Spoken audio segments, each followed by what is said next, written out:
uma vida de autonegação, uma vida de transformação, e não é transformação qualquer, é de ser transformado na imagem do Filho de Deus, Jesus Cristo. O chamado de Deus é o chamado mais alto, é o maior chamado que existe. E esse chamado, essa vida, caraca, precisamos de muita fé. Porque como Jesus falou para Pedro e para seus apóstolos, para o homem é impossível, mas para Deus tudo é possível. As 7 chaves. Chave número 1. Chave número 1, vamos lá. Chave número 2. Cavar. Vamos para a primeira de Pedro, capítulo 1. Para descobrir chave número 3.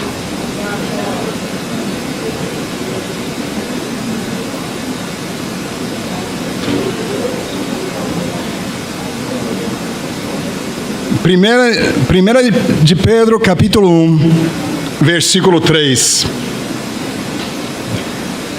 Bendito seja o Deus e Pai de nosso Senhor Jesus Cristo. Conforme a sua grande misericórdia, Ele nos regenerou para uma esperança viva, por meio da ressurreição de Jesus Cristo dentre os mortos, para uma herança que jamais poderá perecer, macular-se ou perder o seu valor. Herança guardada nos céus para vocês, que mediante a fé são protegidos pelo poder de Deus até chegar à salvação prestes a ser revelada no último tempo. Nisso, vocês exultam, ainda que agora por um pouco de tempo devam ser entristecidos por todo tipo de provação. Assim acontece para que fique comprovado que a fé que vocês têm, muito mais valiosa do que o ouro, que perece, mesmo que refinado pelo fogo, é genuína e resultará em louvor, glória e honra quando Jesus Cristo for revelado. Chave número 3. Perseverar. Chave número 3 é perseverar.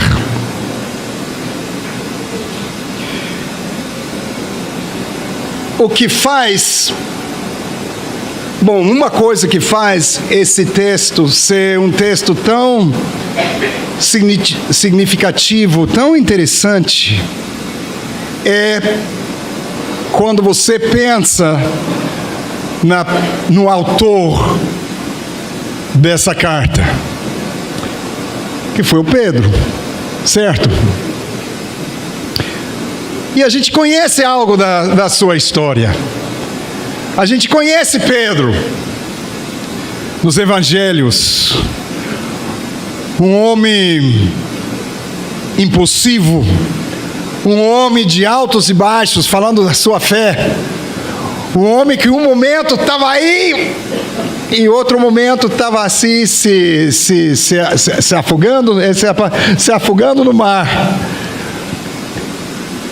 E aí você lê a sua primeira carta, sua segunda carta, e você vê um homem, um pilar, um homem tão sólido na fé, é até difícil imaginar que o homem que está escrevendo essas cartas é o mesmo homem que a gente conhece nos evangelhos.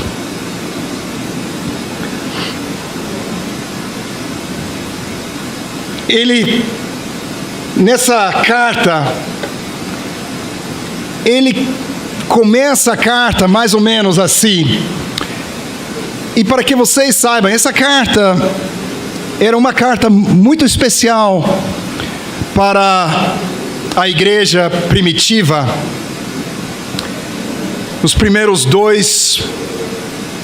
3 séculos da igreja. Muitas vezes as igrejas usavam essa carta, especialmente capítulo 1 até capítulo 2, versículo 3. Lendo todo o capítulo 1 e lendo o capítulo 2, versículos 1 a 3.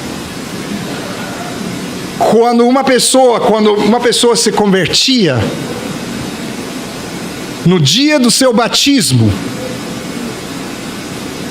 os líderes da igreja liam para os novos convertidos 1 de Pedro 1 e a primeira parte de capítulo 2. Porque basicamente foi escrito mais para novos cristãos, para todo cristão, mas especialmente para cristãos novos na fé. E Pedro ele começa essa carta falando como ele fala sobre a segurança e o céu, e isso e aquilo, e é demais, e tudo isso, e você pode imaginar as pessoas ouvindo alguém lendo a carta, e uau, fazemos parte de algo tão poderoso, tão isso e aquilo. E aí, ele muda um pouco o tom da carta. E ele começa a falar das provações, e as tribulações, e as dificuldades. Ele introduz uma realidade. Somos cristãos, somos filhos de Deus, fazemos parte de algo eterno, algo maravilhoso, mas nessa vida, nessa realidade que a gente vive, a gente passa por muitas dificuldades. Muito tempo na fé, pouco tempo na fé, não importa. Cada um vai enfrentar as provações, tribulações, dificuldades, etc, etc, nessa vida. Por isso essa carta era tão importante. Era como abrir os olhos daquele novo convertido. Você faz parte de algo incompreensível. Por outro lado, a realidade é o seguinte: nessa vida, você vai enfrentar muitas dificuldades. Paulo fazia isso. Atos, capítulo 14, versículo 23. Quando ele plantava igrejas e aí ele voltava para animar os novos cristãos. E ele falava coisas assim: olha, vocês são uma nova igreja, cristãos novos, é demais, Deus, Jesus, isso, aquilo. Só que eu quero que vocês saibam que para entrar no reino de Deus, vocês vão ter que passar por muitas dificuldades. Obrigado, Paulo. A sua visita, eu estava esperando algo um pouco mais motivador, sabe? Mas ele falava a verdade, essa é a verdade. Eu falo isso porque eu vejo isso sempre. Todo cristão passa por sua lua de mel, não é verdade na fé? Às vezes a lua de mel dura 1 mês, 3 meses, às vezes a lua de mel nem dura 1 hora, cara sai do batismo, sabe, tá ainda molhado e aí vem, aquela dificuldade, sabe? Mas a verdade é que a gente vai enfrentar. por isso, um dos temas principais no Novo Testamento é esse tema da perseverança. A gente tem que perseverar. A gente convidou um amigo. É um cara, aliás, ele é um cara conhecido no nossa família de igrejas, e ele passou um dia com a gente, almoçou em casa, e a gente estava conversando sobre quando a gente era novo, sabe, cristãos novos e tudo, e ele falou o seguinte, foi bem legal, ele falou, sabe, quando eu era cristão novo, eu gostava de buscar os cristãos com mais tempo na fé, na igreja, e perguntar para essas pessoas, pedir para elas passarem dicas para mim. Como que eu posso ficar firme na fé por muito tempo como você? Me fala, como é que você tem seus 15, 20, 30 anos na fé? Me fala uma coisa. Ele falou, uma vez eu fui falar com um cara, acho que foi um presbítero, eu fiz a mesma pergunta, e você, fulano, como é que você, tanto tempo na fé, passa, por favor, uma dica para mim, algo que tenha ajudado você a ficar firme na fé todos esses anos. Ele falou para nós, o cara falou, olha, a coisa mais importante que eu tenho descoberto e aplicado na minha vida todos esses anos é o seguinte. E ele falou, comparecer.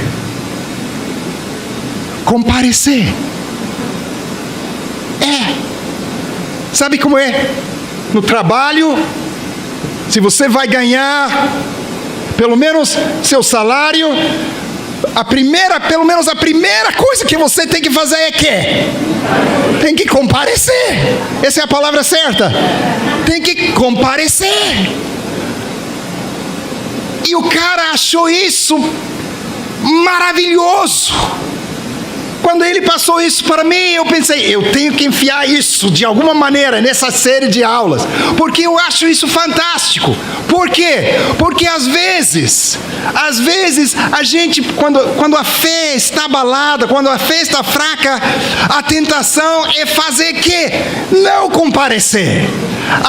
Eu não vou na igreja não, eu não tenho vontade, eu não vou no bate-papo não, eu não vou, esse tempo com aquele irmão, e a gente vai, e aos poucos, a gente, não comparecer aqui, depois não comparecer nem aqui, nem lá, nem aqui, nem lá, nem lá, me entende? E aos poucos você não está comparecendo em quase nada, de repente está sumido. Comparecer. Achei fantástico isso. Às vezes, irmãos, a gente só tem fé suficiente para comparecer. Mas Deus abençoa essas decisões quando a gente aparece, quando a gente comparece.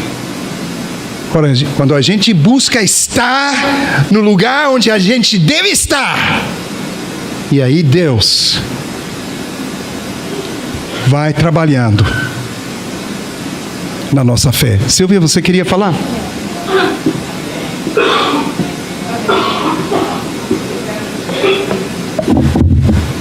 Faz parte da nossa vida as bênçãos, as coisas boas e também as dificuldades.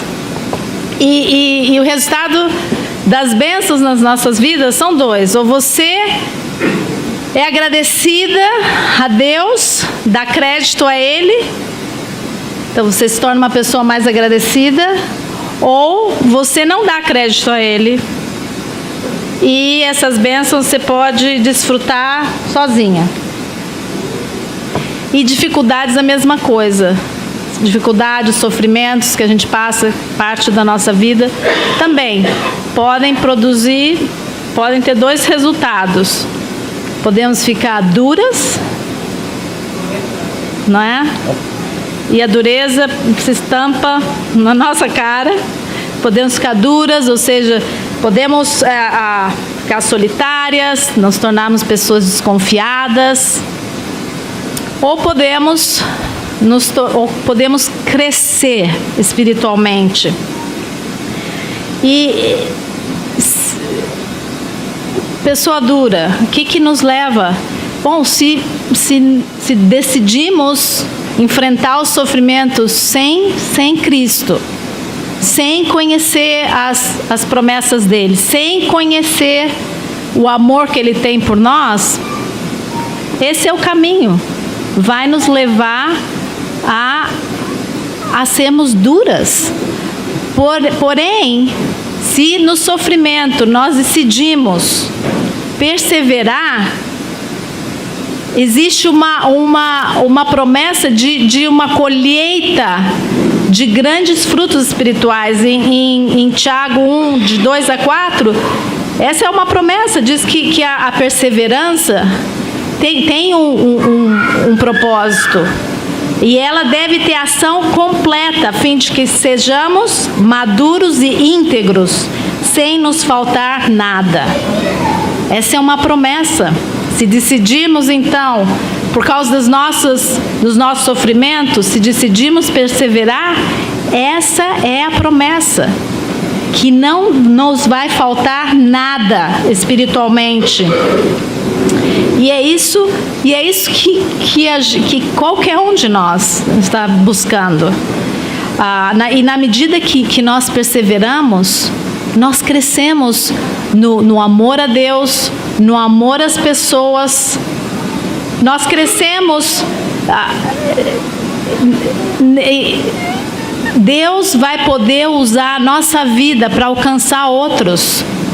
Vamos colher uma cesta, um banquete de frutos espirituais, se decidirmos perseverar.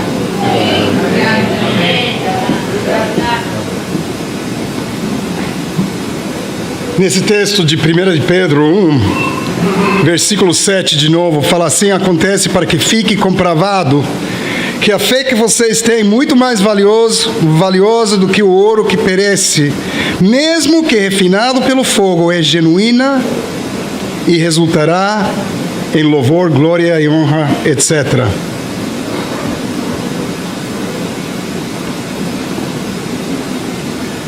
Você já chegou a pensar por que você está passando por uma certa dificuldade?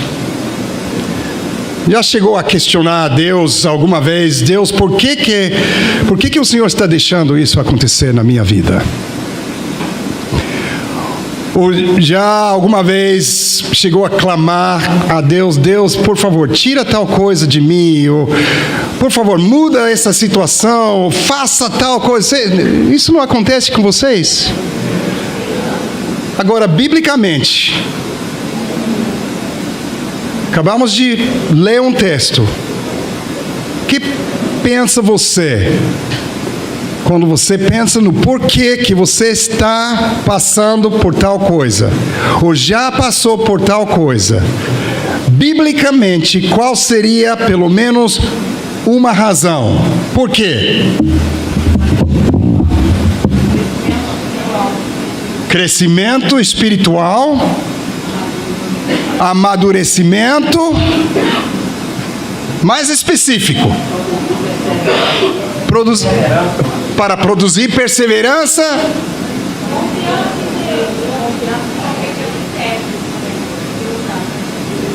escuta. Ok, os pequenos testes. Ótimo, toda a resposta certa. É para refinar.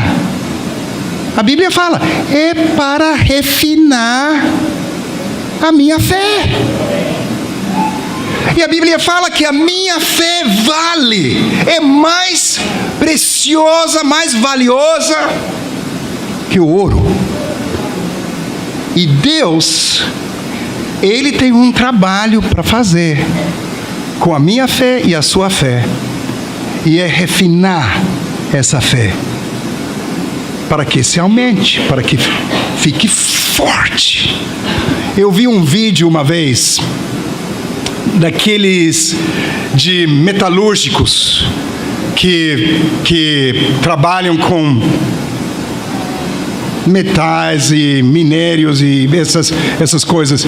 E o que eu entendi é o seguinte, foi bem interessante. O que eles fazem, eles têm fornos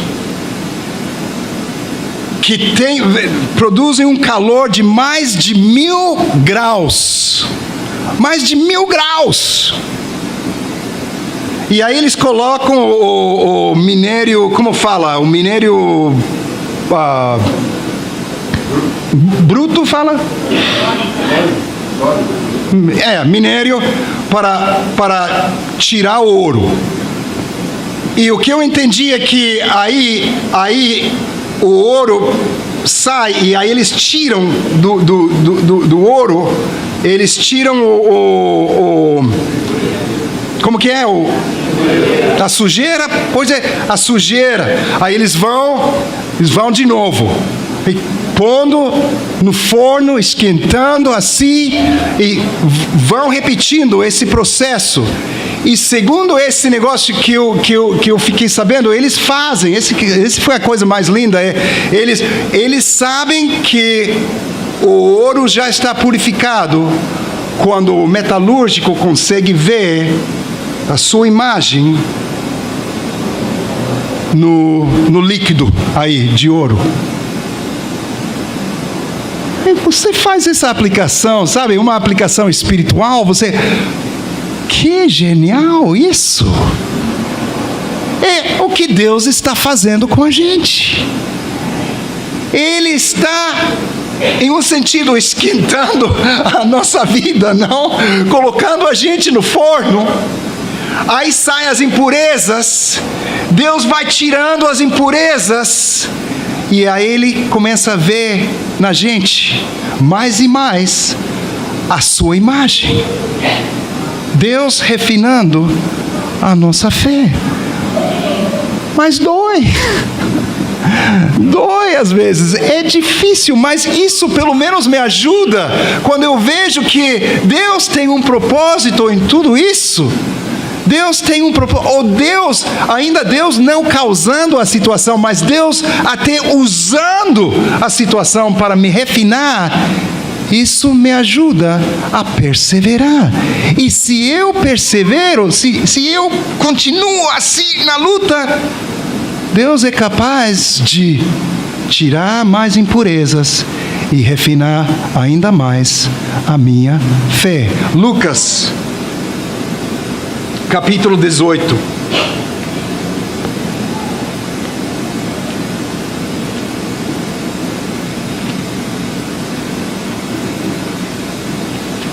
Essa fé que vale mais que ouro.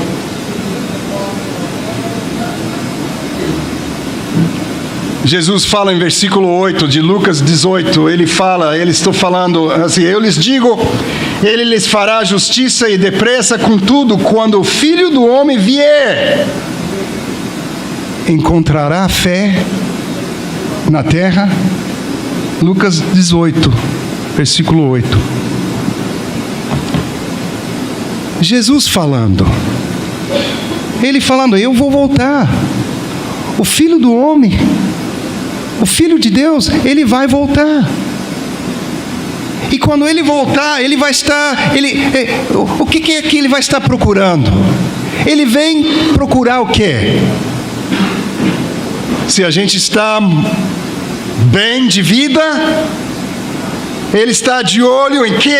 Ele está, sabe, o que isso me faz pensar é que Jesus, ele está de olho na nossa fé. O que se importa para Jesus, quando Ele pensa na gente, em você, na minha pessoa, é a minha fé, a sua fé. Quando Ele voltar, Ele vai olhar para a gente e Ele vai buscar uma coisa só. João, cadê a sua fé?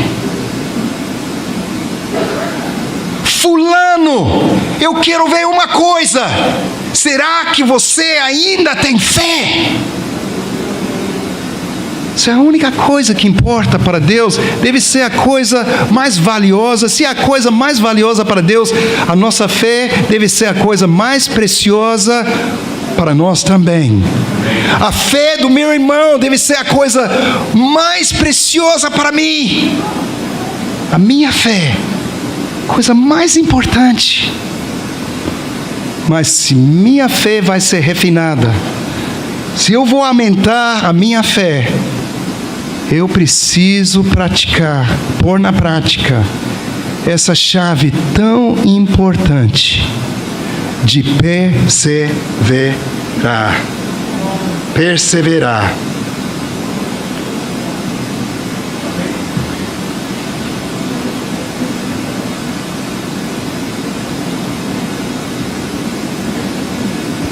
Fé nas provas, refinada ou reduzida?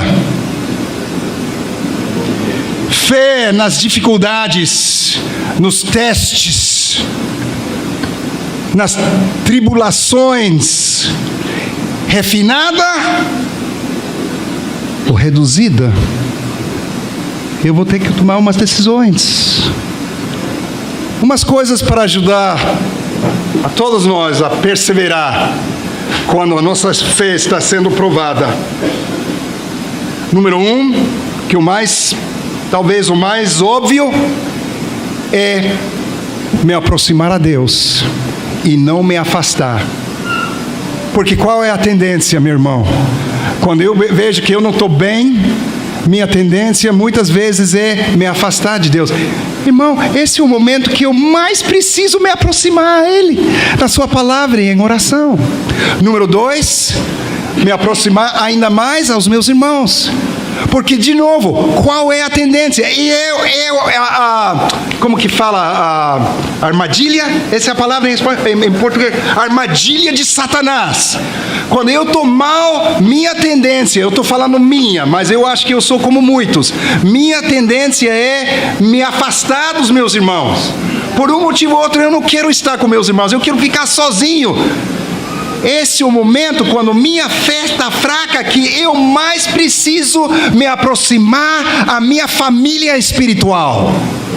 É uma decisão que eu tenho que tomar. Eu tomo decisão. Não é por emoção, não é às vezes por desejo, não é porque eu quero, porque a verdade é, às vezes eu não quero, mas eu vou tomar a decisão. Decisão de me aproximar a Deus, ainda não querendo, decisão para me aproximar aos meus irmãos, ainda com tudo no meu ser que fala, fica sozinho, não vai, fica na sua. Número 3, de não me fazer de vítima.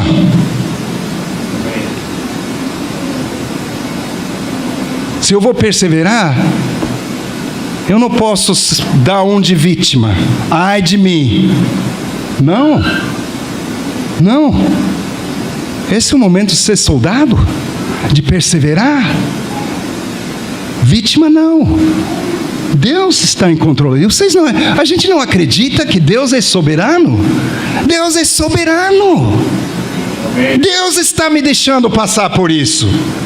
Ou Deus diretamente está me pondo nessa situação.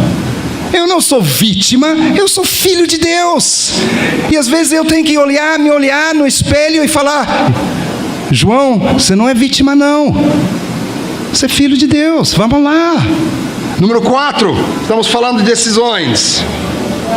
Nada de me justificar. Sabe, de dar desculpas. Ah, não, é por isso e tal, e não, isso não fosse. Não, eu não vou dar desculpas. Eu não vou me justificar em nada. Eu não vou culpar a ninguém, porque essa é a coisa, essa é a tendência. Ah, não, porque fulano, eu vou procurando a quem culpar. Não, sou eu com Deus. E número 5, a quinta decisão: aprender as lições que Deus quer passar para mim. porque em toda tribulação, em qualquer prova, Deus tem pelo menos uma lição que Ele quer passar para você e para mim. 5 decisões. Anota essas decisões. Aí, 5. Tarefa.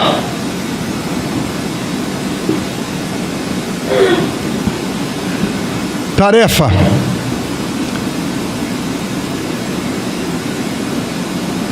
Bom, primeiro, quem aqui, seja honesto, quem aqui está passando por alguma prova, com alguma dificuldade?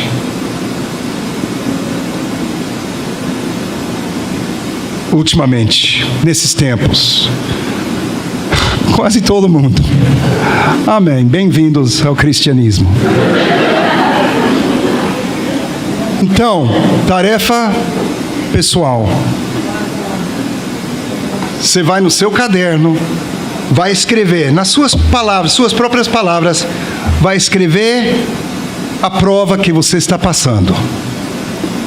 E aí você vai escrever, aí você vai ter que meditar, você vai aplicar essas 5 decisões à prova que você está passando. Dá para entender? Eu vou escrever a prova que eu estou passando, sabe? Aí, ou as provas, e aí eu vou pensar em como eu posso aplicar essas 5 decisões para poder perseverar durante essa prova. Esse é meu trabalho, minha tarefa. E para fazer, o que fazer em grupo? Em grupo, vamos compartilhar alguma dificuldade, algum desafio que estamos passando. E em grupo, vamos formar uma estratégia para ajudar cada um a perseverar e passar por sua prova. Dá para entender? Então, eu estou passando por tal coisa, eu falo para o meu grupo, olha, eu estou passando por isso.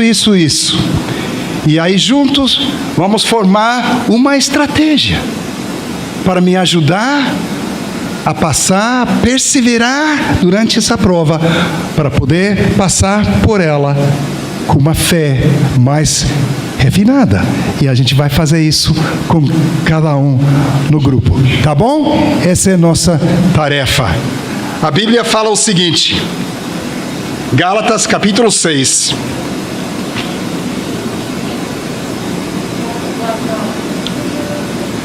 Versículo 9 fala, e não nos cansemos de fazer o bem, pois no tempo próprio colheremos, se não desanimarmos. Qual é a nossa chave? Perseverar. Vamos tomar mais uns minutos até receber a próxima chave.